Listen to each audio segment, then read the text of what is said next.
जे काम करी वो जो आई, क्या काम कर रहे थे? जे करी चाहे जे करी वो आई। मैं बोला कि कोई मिक्सचर के लिए जा रहे, कोई कुकर के लिए जाए, मैं दौड़ता नहीं हूँ। मैं छठ पावन किया, मैं भाई साहब को वोट दूंगा, मेरे 10 वोट है। और यहाँ पे जो बोरवेल की पानी की समस्या थी उस टाइम कोई नहीं आया था। उस समय हमारा भाई, हमारा अगर कोई मालिक बनकर, हमारा अपना रहनुमा बनकर कोई आया था तो संघर्ष नगर में तायडे साहब आए थे। तायडे साहब का छोटा बच्चा भी नाम बता सकता है। वैसे जितने भी आमदार खासदार उसको कोई पहचानता नहीं है।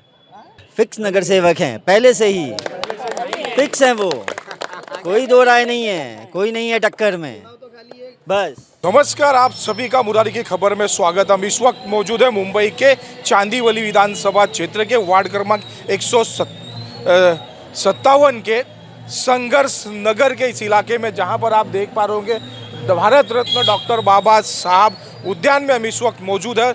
अभी थोड़ी देर के बाद यहाँ के पूर्व नगर सेवक और भारतीय जनता पार्टी के नेता ईश्वर तायडे द्वारा बुद्ध विहार का पुनः निर्माण का भूमि पूजन का कार्यक्रम यहाँ पर संपन्न होगा। आइए हम वो दिखाते वो तस्वीर। यहाँ पर भूमि पूजन की पूरी तैयारी यहाँ पर साफ तौर पर की गई है। यहाँ पर नारियल नज़र आ रहा होगा और यही इस उद्यान में बौद्ध विहार भी है, जो आने वाले दिनों में इस भूमि पूजन के बाद उसकी कार्य की शुरुआत कर दी जाएगी। और ऐसे मौके पर हम पूर्व नगर सेवकों भाजपा के नेता ईश्वर तायडे की क्या भावना होगी वो भी हम जानने का प्रयास करेंगे। नहीं, हमने ये छठ पूजा के लिए ये भूमि चुनी थी क्योंकि एक समय था 17 नंबर में हमने जब बोरवेल की थी तो 4 बोरवेल फेल हो गया था।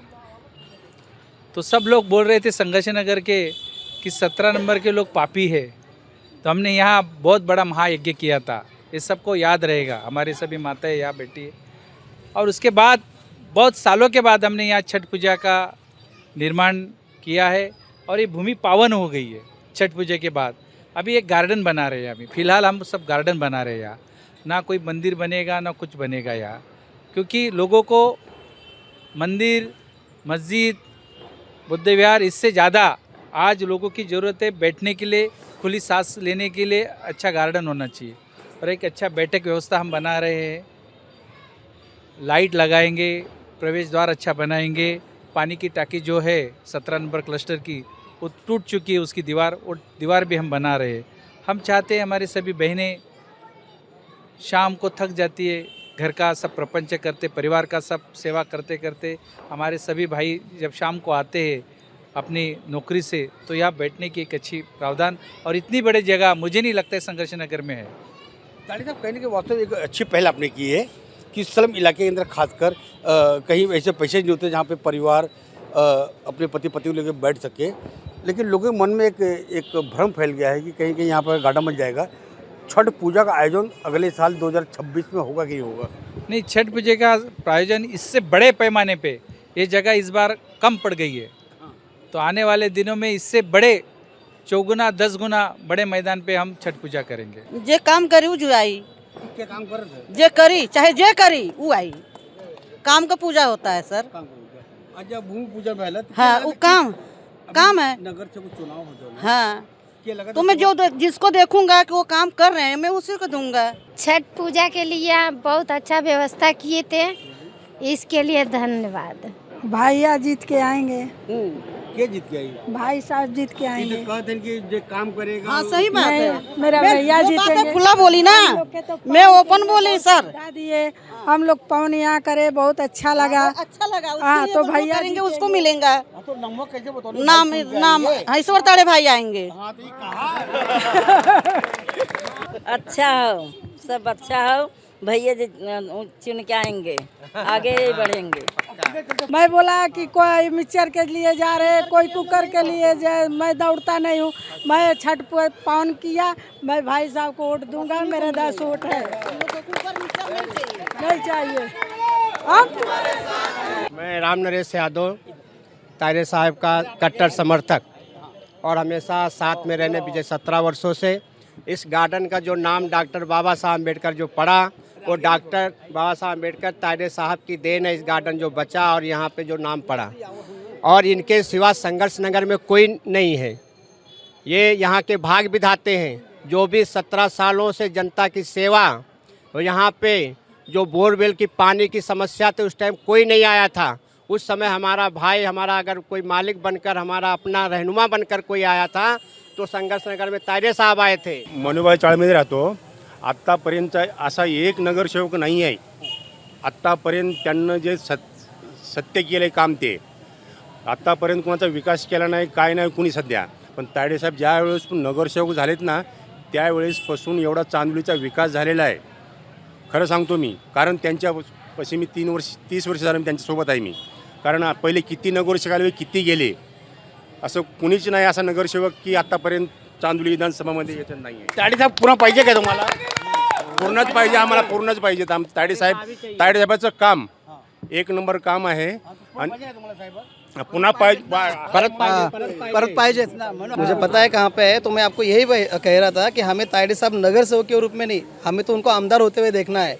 और ये हमारा जो सपना है और ये आने वाले नगर सेवक के चुनाव में उसके बाद तो हमें पूरा करके ही रहेंगे। ये हम इनके पूरे संघर्ष नगर और चांदीवली के तौर से आपको बता रहा हूँ, और ये होगा ही। ये हमारा 2007 से जब से हम लोग यहाँ पे आए तब से हम लोग ने यहाँ पे खाली ईश्वर तायडे जी को ही देखा है कि जिस तरीके से वो काम करते हैं और जिस तरीके का उनका लोगों के साथ में घुलना मिलना है, ऐसा कोई भी एक नेता नहीं। आप खुद रिपोर्टर, आप खुद ढूंढो कि ईश्वर तायडे जी छोटे से छोटे आदमी का भी नाम हो, अगर आप पूछोगे तो यहाँ पे खड़े हुए किसी भी लोग का नाम बता देंगे। ये खुद जो हमको नहीं पता, तायडे साहब का छोटा बच्चा भी नाम बता सकता है। वैसे जितने भी आमदार खासदार उसको कोई पहचानता नहीं है। तायडे साहब ने जो काम पिछले 17 सालों में चांदीवली विधानसभा में एज ए नगर सेवक किया है, शायद ही अभी जैसे हमारे मित्रगण थे, समाधान भाई ने जैसे कहा, ठीक है, ऐसा कोई व्यक्तित्व, ऐसा कोई आदमी नहीं है कि जो उन्हें नहीं पहचाने उनके कार्य को, ठीक है। और दूसरी बात ये कि जिस समय संकट के बादल आते हैं ना तो अपने साथ छोड़ जाते हैं, पर तायडे साहब हमारे साथ खड़े रहे, हमारे हर चीज़ों में हर समस्या का समाधान उन्होंने निकाला, ठीक है। और जिस तरीके से छठ पूजा का भव्य आयोजन उन्होंने इस स्थल पे किया वो बहुत ही सराहनीय कार्य था एक। इसके बाद अब जो गार्डन का काम कर रहे हैं वो बहुत ही अच्छा है। क्लस्टर के माध्यम से तायडे साहब ने कहा कि जैसे बुज़ुर्ग लोगों के लिए बैठने की व्यवस्था नहीं होती एक शाम में हो जाने के बाद, उसी को ध्यान में रखते हुए तायडे साहब ने कार्य को आगे बढ़ाया, बहुत सराहनीय है। फिक्स नगर सेवक हैं, पहले से ही फिक्स हैं वो, कोई दो राय नहीं है, कोई नहीं है टक्कर में। बस वापस ये गार्डन बनने जा रहा है। ये गार्डन में हमारी माताएं, बहनें, हमारे बुजुर्ग लोग, बच्चे सब बैठेंगे। एक अच्छा या आरसीसी का पूरा, क्योंकि अगर लादी बिठा देंगे तो लादी निकल जाती है, तो एक अच्छे आरसीसी रेडी मिक्सर से ये पूरा गार्डन बनेगा। यहाँ लाइट लगेगी, बैठने के लिए आसन व्यवस्था रहेगी। यहाँ से लेके लास्ट तक पूरा गार्डन बनेगा, इसमें कोई संदेह नहीं है। और पानी के टाकी की जो दीवार है वो भी बनने जा रही है, क्योंकि मैं देख रहा हूँ कि हमारे 17 नंबर के क्लस्टर के सभी मेरी माताएं, बहनें सभी बाहर बैठती है, बैठने के लिए जगह नहीं है। और ये गार्डन बहुत दिनों से बंद था, इसलिए यहाँ पूरा कचरा हो गया था, घास हो गई थी, सब हमने छठ पूजा में निकाला और एक अच्छा बैठने की व्यवस्था यहाँ हमने की है।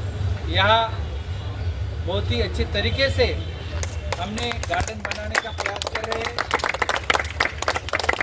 ना कि इधर कोई मंदिर बनेगा ना कुछ बनेगा, जो भी लोगों के दिमाग में ये बनेगा वो बनेगा, ये केवल और केवल बैठने की व्यवस्था, गार्डन अच्छी तरीके से 17 नंबर क्लस्टर के लिए होना चाहिए।